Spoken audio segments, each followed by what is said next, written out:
संघर्ष हमारा नारा है। NPS UPS go back we want OPS.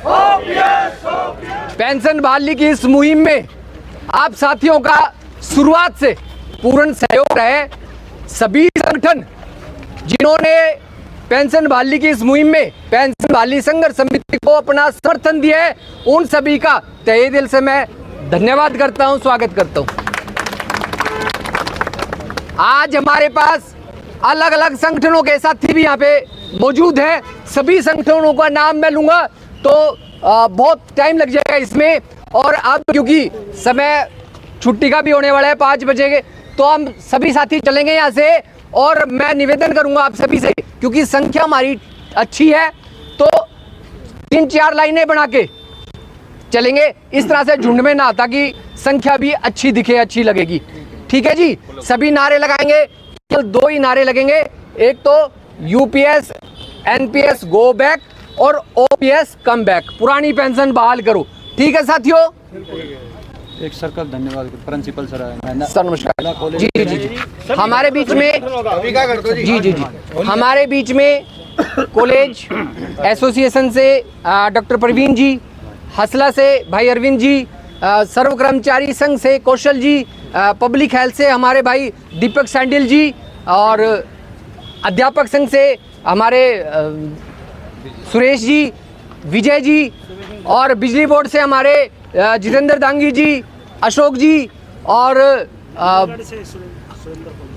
Surendra फौजी जी, रोडवेज से हमारे कृष्ण जी, आप सभी साथियों का, हमारे डेमोक्रेटिक टीचर एसोसिएशन से भाई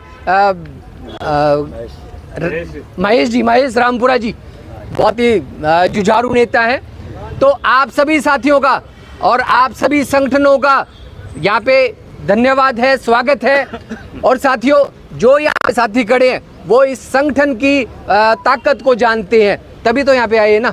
तो इस संगठन को हम मजबूत करते हुए अपना ज्ञापन वहाँ पे प्रेषित करेंगे, और उम्मीद करेंगे सरकार से कि पुरानी पेंशन को जल्द से जल्द बहाल करे, क्योंकि सरकार हमें यूपीएस का ऑप्शन दे रही है, एनपीएस का ऑप्शन दे रही है। भाई आप ओपीएस का भी ऑप्शन दे दो, जो कर्मचारी को उचित लगेगा वो कर्मचारी सेलेक्ट कर लेगा। हमें नहीं चाहिए एनपीएस, हमें नहीं चाहिए यूपीएस। ठीक है सर, उस समय जब एनपीएस हरियाणा में लागू हुई थी उस समय साथियों ने विरोध नहीं किया था, लेकिन मैं समझता हूं आज हरियाणा में यूपीएस ये लागू कर रहे हैं, और ये सभी साथी जो जिंदा हैं, मरे नहीं है, ये सभी विरोध कर रहे हैं। और हर कदम पे हम यूपीएस का एनपीएस का विरोध करेंगे।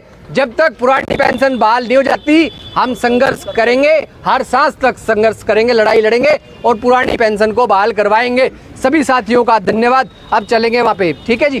संघर्ष हमारा नारा है। केंद्र सरकार मुर्दाबाद, मुर्दाबाद मुर्दाबाद, हरियाणा सरकार मुर्दाबाद, मुर्दाबाद मुर्दाबाद। हमारे शिव कुमार शास्त्री जी, जो पेंशन बहाली संघर्ष समिति के प्रेस प्रवक्ता है, हमारे बीच में है। एक बार मैं चाहूंगा कि ये भी अपना संबोधन साथियों को दे, बड़ी दूर से आए हैं शिव कुमार शास्त्री जी।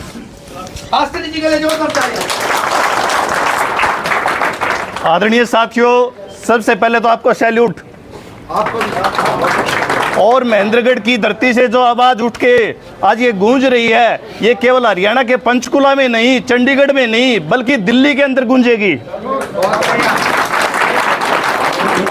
यहाँ सीआईडी के आदमी भी हैं और यहाँ उच्च अधिकारी भी हैं, तो मैं उनके माध्यम से सरकार को चेता देना चाहता हूँ कि इतनी भीड़ ये जो महेंद्रगढ़ में इकट्ठा हुई है, ये केवल महेंद्रगढ़ में नहीं बल्कि आज पूरे देश के अंदर इकट्ठा हुई है। ऐसा देश के अंदर कोई जिला नहीं है जहाँ यूपीएस के खिलाफ कोई प्रदर्शन आज की डेट में नहीं हो रहा हो।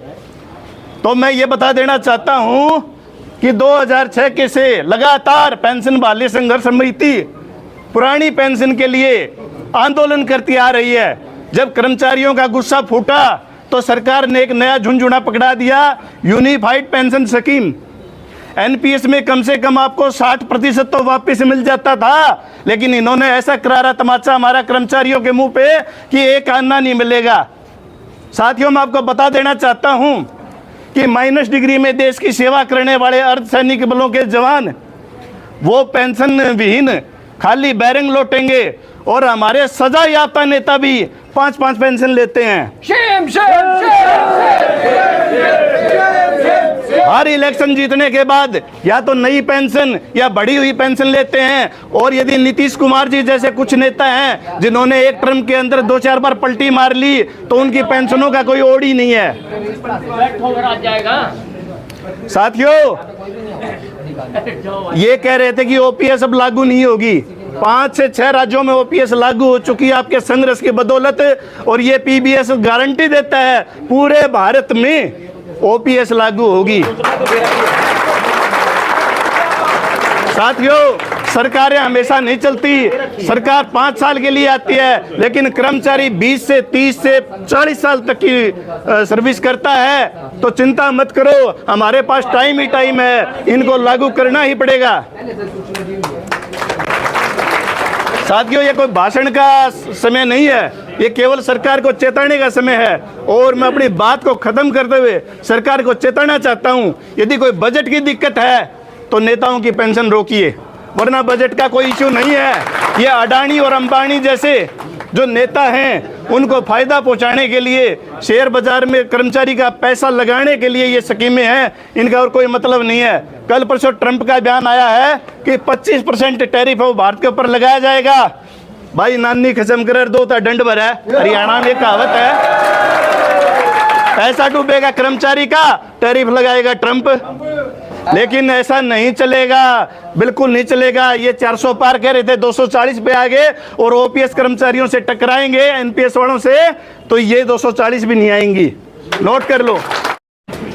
डीसी साहब कहीं बाहर गए हुए हैं, उनको ज्ञापन के लिए साथ में ड्यूटी लगाई है। जितने भी संगठनों के पदाधिकारी साथी आए हुए हैं, मैं निवेदन करूंगा कि वो भी यहाँ पे आ जाएं। और हमारे सभी साथी एक बार सर, या तो फिर आप, हम तहसीलदार साहब को भी बता देना चाहते हैं कि तहसीलदार भी एनपीएस में मिलेंगे। और यहाँ जो ये पुलिस कर्मचारी हैं ये सारे एनपीएस के अंदर हैं। इनकी मर्यादा है, ये बोल नहीं पाते लेकिन इनकी लड़ाई भी हम लड़ रहे हैं। तहसीलदार साहब चिंता मत करो, हम हैं तो आपको भी ओपीएस मिलेगी। ओपीएस दिला के रहेंगे जी।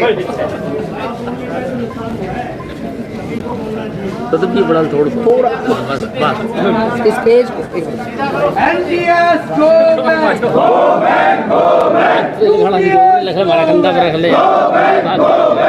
OPS come back, come back, come back. OPS come back, come back, come back. Suresh क्या होगी? सबको बोलने पर सभा करेंगे। आप आए हो, कुछ समस्या हमारी। सभी साथियों का धन्यवाद।